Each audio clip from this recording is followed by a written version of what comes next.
ఇలా మనం అప్పటికప్పుడు టీ పెట్టుకొని తాగుతూ ఉంటే నిజంగా ఎంత బాగుంటుంది చెప్పండి. సో పాలు ప్యాకెట్లు బయట కొనాల్సిన పనే లేదు. ఇంట్లోనే ఇన్స్టెంట్గా మనం మిల్క్ ప్రిపేర్ చేయబోతున్నాం. టేస్ట్ వైజ్ అయితే అమేజింగ్గా ఉంటుందండి. రుచి అద్భుతం. ఇంకా మీరు బయట పాలు కొనుక్కోవాల్సిన పని లేదు. అన్హెల్తీ పాలు ప్యాకెట్లు పెరుగు ప్యాకెట్లు తెచ్చుకోకుండా ఇంట్లోనే ఈరోజు మనం పాలు పెరుగు ప్రిపేర్ చేయబోతున్నాము. చాలా ఈజీ అండి, మీ అందరికీ తెలుసో లేదో. సో నేను చాలా సింపుల్గా ఈరోజు క్విక్గా నేను మిల్క్ పౌడర్ని అయితే ప్రిపేర్ చేసి చూపిస్తాను. మీరు ఈ మిల్క్ అనేది రెడీగా ఉంచుకుంటే ఎప్పుడు కావాలితే అప్పుడు మనం ఇన్స్టెంట్గా కాఫీ ఆర్ టీ ఏదైనా సరే చేసేయచ్చు. సో మనం ఈ ప్రాసెస్ చేయడానికి ఫస్ట్ తీసుకున్న ఇంగ్రీడియంట్ వచ్చేసి సోయా బీన్స్ అనమాట. యాక్చువల్గా మీకు ఈ సోయా బీన్స్ తెలుసో లేదో కానీ ఈ సోయాలో నుంచి మనం పాలు సపరేట్ చేసి పాలు లేదా టీ ఏదైనా సరే ప్రిపేర్ చేసుకోవచ్చు. టేస్ట్ చాలా బాగుంటుందండి. మొదటిసారి కొంచెం విగట్టుగా అనిపించిన రెండోసారి నుంచి మాత్రం ఇదే తాగాలనిపిస్తుంది. ఎన్నో హెల్త్ బెనిఫిట్స్ ఉన్న ఈ సోయా బీన్స్తో మనం పాలు ఎలా సపరేట్ చేయాలో చూద్దాము. ముందుగా మనం ఈ సోయాస్ని బీన్స్ని మనం ఒక బౌల్లోకి వేసుకుందాం. నేను ఇక్కడ ఒక 50 గ్రాముల వరకు సోయా బీన్స్ అనేవి తీసుకున్నాను. సో మనకి ఇవి కాస్ట్ కూడా చాలా తక్కువ అండి. నేను 65 రూపాయల ప్యాకెట్ తీసుకున్నాను అంతే. కానీ మనకైతే మాత్రం ఎన్ని పాలు కావాలన్నా సరే ఇందులో నుంచి సపరేట్ చేయొచ్చు. ఇక్కడ నేను సోయాస్ని చక్కగా నీళ్లు వేసి నానబెట్టేశాను.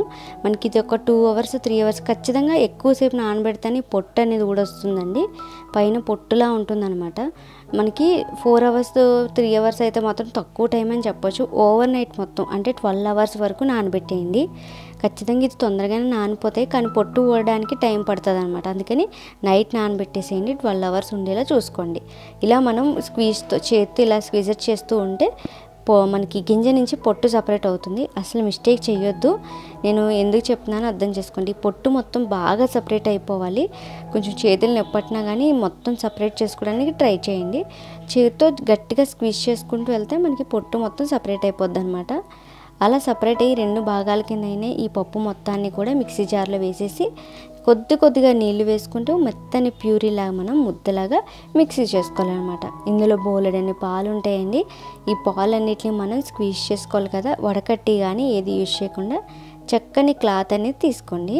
మంచిగా కాటన్ క్లాత్ అయితే మీకు ఈజీగా ఉంటుంది అనమాట. ఈ సోయా మిల్క్ అనేవి మన హెల్త్కి ఎంత మంచిదంటే డైట్ చేసేవాళ్ళు, అలాగే కొన్ని మనం ఎక్కువ డైట్ చేస్తూ ఉంటాము, మిల్క్ తీసుకోము కదా, పాలు పెరుగు తీసుకోలేని వాళ్ళకి ఈ పాలు అనేవి చక్కని మార్గం అనమాట. ఎలాంటి మనకి ఫ్యాట్ అనేది ఉండదు, చక్కగా డైజెషన్ అవుతుంది. మన స్కిన్కి మన హెల్త్కి హెయిర్కి కూడా సోయాబీన్స్ ఎంతో మంచిదన్నమాట.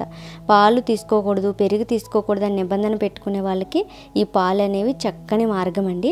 మంచిగా మనం ఈ సోయా బీన్స్ని చక్కగా మిక్సీ చేసుకొని ఇలా క్లాత్లో వేసుకొని స్క్వీజ్ చేసుకుంటే మనకి ఎన్ని పాలు కావాలంటే అన్ని పాలు వస్తాయి. ఇప్పుడు ఈ పన్నీర్ ముద్దలా ఉంది కదా, వీటితో మనం పన్నీర్ చేసుకోవచ్చు, స్వీట్స్ చేసుకోవచ్చు. చపాతీ ముద్ద ఉంటుంది కదండి, చపాతీ ముద్దలో మనం కొద్దిగా కలిపేసుకోవచ్చు. ఒక 8 కంటైనర్లో ఈ ముద్ద మొత్తం పెట్టేసి మూత పెట్టేసి ఫ్రిడ్జ్లో మీరు ఎన్ని రోజులైనా స్టోర్ చేసుకోవచ్చు. మ్యాక్సిమం ఇది ఎందులోనే కర్రీస్లో కూడా, గ్రేవీ కర్రీస్లో కూడా మీరు ఇది మిక్స్ చేసుకొని వండుకోవచ్చు. నెక్స్ట్ వీడియోలో ప్రిపేర్ చేస్తాను చూడండి. ఇప్పుడు నేను ఇక్కడ సోయా బీన్స్ అన్ని మిల్క్ అంతా కూడా సపరేట్ చేశాను. చూసారా, చిక్కని మిల్క్ వచ్చేసాయి అనమాట. ఇందులో మనం ఎన్ని వాటర్ వేసుకున్నా చిక్కగానే ఉంటాయి. మనం వీటితో పాలు ప్రిపేర్ చేసుకోవచ్చు. అలాగే కాఫీ కానీ టీ కానీ ఏదైనా సరే క్షణంలో చేసుకోవచ్చు. కాకపోతే టేస్ట్ వైజ్ ఏంటి అంటే కొంచెం మనం వాడే పాలకి ఈ పాలకి డిఫరెన్స్ అయితే ఉంటుంది. ఎందుకంటే మనం గింజల నుంచి సపరేట్ చేసాం కదా, కొంచెం ఆ పసిరి వాసన అనేది వస్తుంది. ఆ వాసన రాకుండా ఉండడం కోసం మనం ఇందులో అల్లం కానీ దాల్చిన చెక్క కానీ లేకపోతే మనం ఇలాచీ పౌడర్ మిరియాల పౌడర్ కానీ ఏదైనా మిక్స్ చేసుకున్నామంటే భలే ఉంటుంది అనమాట. ఇప్పుడు నేను ఈ పాలని సపరేట్గా ఒక గ్లాస్లోకి వేసుకున్నాను కదా, టీ పెట్టి చూపిస్తున్నాను చూడండి. చక్కగా టీ పెట్టుకోవడానికి ఇలా ఈ చిక్కని పాలు ఇందులో వేసేసాను. మనం కావాలనుకుంటే నీళ్ళు కూడా యాడ్ చేసుకోవచ్చు. నేను నీళ్ళు ఆల్రెడీ వేసాను కాబట్టి నాకు ఇలా సరిపోయింది కన్సిస్టెన్సీ.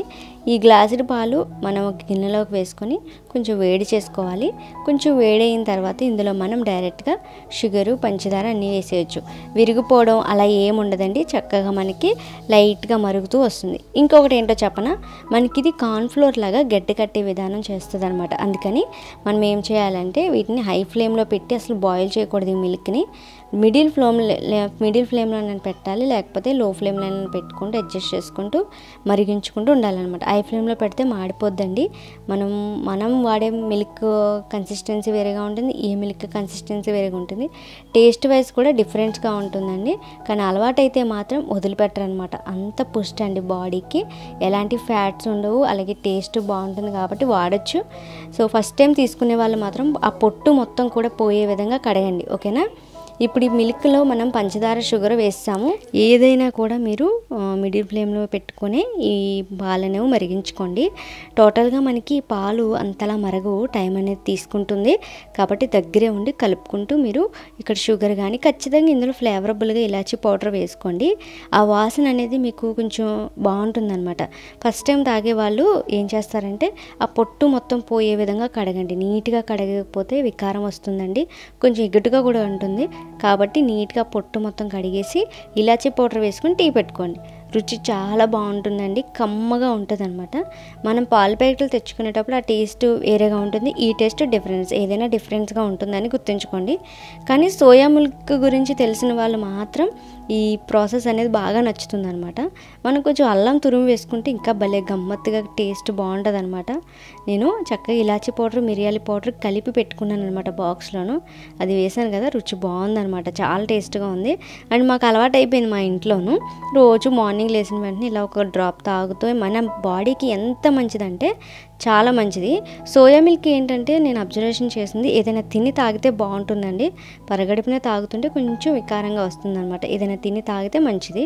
మనకి డాక్టర్లు సైతం ఈ సోయా బీన్స్ గురించి చెప్తూ ఉంటారు కదా. ఈ సోయా బీన్స్లో ఏంటి అంటే మనకి ఎక్కువ మోతాదులో కాల్షియం ఉంటుందండి, ఫాస్ఫరస్, పొటాషియం, అలాగే ఇలాంటి ఖనిజాలతో పాటు విటమిన్స్ కూడా, vitamin A, B1, B2, B3 కూడా ఉంటాయి అన్నమాట. వీటి వల్ల మన హెల్త్కి కావాల్సిన ప్రోటీన్ అంతా కూడా అందేలా చేస్తుంది. ఇదేంటంటే శాకాహారులకు సోయాబీన్స్ అనేవి ప్రోటీన్ కలిగిన శ్రేష్టమైన ఒక ఫుడ్లా ఉంటుంది అనమాట. దీనిలో అధిక పీచు పదార్థం ఉండడం వల్ల మన డైట్లో కూడా చేర్చుకోవడం చాలా ఇంపార్టెంట్. సో చాలా మంచిది. ఇందులో వాటర్ కంటెంట్ కూడా ఎక్కువ ఉంటుంది. మనకి వెంటనే ఎనర్జీ రావడానికి 147 క్యాలరీస్ ఉంటుందంటే అర్థం చేసుకోండి. మనకి కార్బోహైడ్రేట్స్ ఉంటాయి కాబట్టి ఇలా మనం హెల్తీగా ఉండడానికి డాక్టర్స్ కూడా ఎక్కువ ప్రిఫర్ చేయడం ఉండడానికి గల కారణం కూడా ఇదేనండి. సోయాబీన్స్ కూడా అలవాటు చేసుకోవడం చాలా ఇంపార్టెంట్. వీటితో మనం కాఫీ చేసుకోవచ్చు, టీ చేసుకోవచ్చు, అండ్ పెరుగు కూడా తోడు పెట్టుకోవచ్చు. అది కూడా నేను చూపిస్తానండి. సో చక్కగా ఇలా కాఫీ కూడా మీరు పెట్టుకునేటప్పుడు కొద్దిగా ఇలా ఇలాచీ పౌడర్ జల్లుకోండి. మొదటిసారిగా అయితే మాత్రం ఇలా ఉండొచ్చు, తర్వాత నుంచి మీకే అలవాటు అయిపోతుంది, వదిలిపెట్టరు అనమాట. ఆ టేస్ట్కి మీరు యాడ్ అయిపోతారు ఇంకా. కాబట్టి నేనైతే ఇక్కడ ఇలాచీ పౌడర్, మిరియాల పౌడర్ జల్లుకొని కాఫీ అయినా మనం తాగేయచ్చు, చాలా బాగుంటుంది అనమాట. సో మీరు ట్రై చేయండి. ఇప్పుడు నేను ఇక్కడ పెరుగు అనేది తోడు పెడతాను. ఈ పెరుగు తోడు పెట్టుకోవడానికి మనకి ఏంటంటే సేమ్ ఇదే కన్సిస్టెన్సీకి రావాలంటే ఇలా చేయండి సరిపోతే. ముందుగా ఈ సోయా పాలని నీట్గా కాచేయాలన్నమాట. గోరువెచ్చగా ఉండాలండి. నేను చెప్పాను కదా, టీ ఎలా కాచామో మనం పాలు కూడా అలాగే కాయాలి. గోరువెచ్చగా అయిన తర్వాత ఇందులో 1 టీ స్పూన్ పెరుగు వేసుకొని బాగా కలిపేయండి. ఈ సోయా పాలు అనేవి మనం మిడిల్ ఫ్లేమ్లోనే లైట్గా మరిగించుకొని కొద్దిగా చల్లారిన తర్వాత ఇలా ఒక బౌల్లోకి తీసుకొని ఇందులో 1 టీ స్పూన్ పెరుగు, కొద్దిగా నిమ్మరసం, ఆ నిమ్మరసం నా బద్ద కూడా వేసేయండి. కొంచెం గడ్డలా తోడుకుంటుంది. నార్మల్ పెరుగులా కాకుండా ఇది కొంచెం లూజు పెరుగులా ఉంటుందండి, కానీ టేస్ట్ బాగుంటుంది, పుల్లగా ఉంటుంది అనమాట. నిమ్మకాయ వేసుకోవడం వల్ల. నార్మల్గా మనం ఈ యానిమల్ కర్డ్ వేసుకోవడం ఇష్టం లేకపోతే మీరు డైరెక్ట్ లెమనే స్క్వీజ్ చేసి కొద్దిగా ఎండుమిరపకాయ వేసేయండి. కొంచెం ఇలా ఫామ్ అవుతుంది అనమాట. ఫర్మెంటేషన్ అవ్వడానికి కొంచెం టైం అనేది కూడా తీసుకుంటుందండి. కాబట్టి నైట్ మీరు ఇలా మీరు పెరుగు పెట్టేసుకొని ఉదయానికి తినొచ్చు అనమాట. చూడండి, ఇక్కడ నార్మల్ పెరుగులా అయితే ఉండదు.